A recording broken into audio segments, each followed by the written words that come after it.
Alors les approches, souvent, c'est un manque de confiance. Un manque de confiance.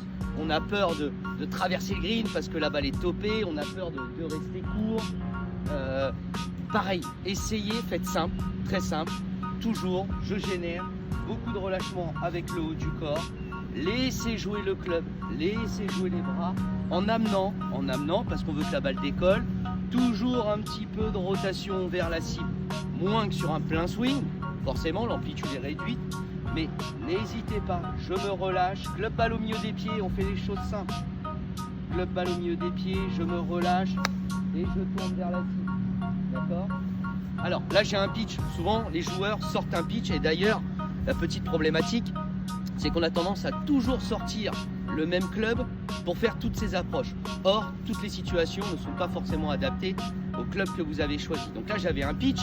On va faire la même chose, par exemple, avec un fer 6 ou un fer 7. Donc on voit bien la balle, hein, là-bas, 1 mètre à gauche du trou. Donc on va réduire l'amplitude puisque la balle va plus couler car la face de club est beaucoup plus fermée. Toujours pareil, hein, je me relâche, je tourne un petit peu vers la cible. Voilà la balle, à hauteur du drapeau, 1 mètre à droite. On va même, pourquoi pas, essayer avec un bois de parcours. Voilà, j'ai pas d'obstacle devant, j'ai absolument rien. On peut faire quasiment un système de putting, même grippé comme avec son putter, tout petit.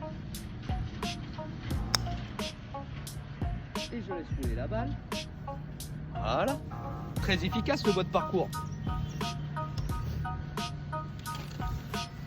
Pour les adeptes du sandwich, alors, dans cette situation, il n'y a pas grand intérêt puisque j'ai pas de bunker, j'ai pas de zone à pénalité, d'obstacle d'eau à passer. Le green est plutôt très plat, mais la conception est la même.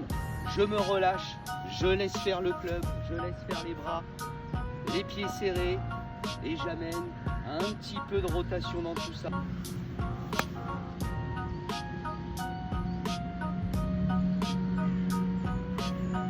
N'hésitez pas, variez les clubs, s'il n'y a rien devant, faites rouler la balle, d'accord?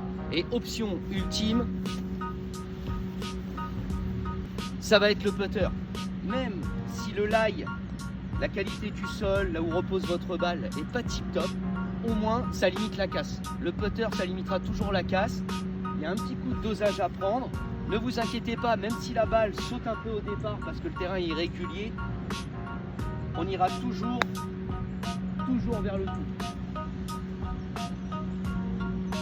Le putter, c'est le dernier recours. Si je suis pas en sécurité, si j'ai un peu peur, et encore une fois, s'il n'y a pas d'obstacle devant, je prends le putter.